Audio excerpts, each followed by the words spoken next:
আসসালামু আলাইকুম। আবারও হাজির হলাম আপনাদের মাঝে আরেকটি স্পিকারের ভিডিও নিয়ে। আপনারা দেখতে পাচ্ছেন আমাদের হাতে একটি মাইক্রোল্যাব TM-N1 স্পিকার আছে এবং এটি হলো 4:1 একটি স্পিকার।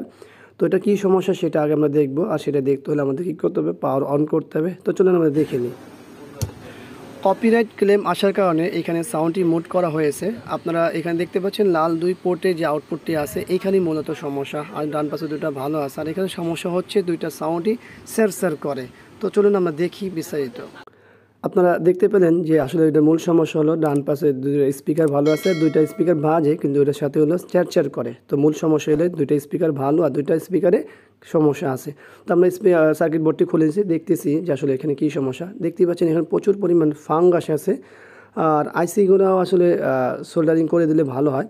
তো এখানে দেখতে পাচ্ছেন প্রত্যেকটা আইসির সাথে ফাঙ্গাস আছে, যদিও ওই অর্থে মরিচা ধরে নেই, কিন্তু ফাঙ্গাস আছে প্রত্যেকটা আইসির সাথেই এবং প্রত্যেকটা পার্টসের সাথে।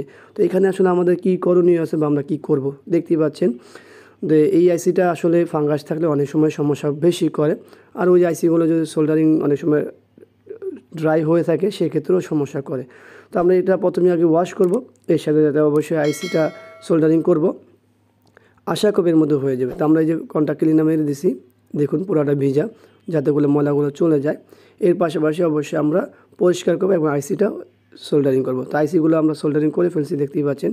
যদিও ভিডিওগুলো ছোটো করি, শর্টকাট করি যাতে সহজে হয়ে যায়, কারণ এখানে বড় কিছু কাজ নেই, এগুলো জাস্ট বলে দেওয়া। তো আমরা চেক করব, তো চলুন দেখি।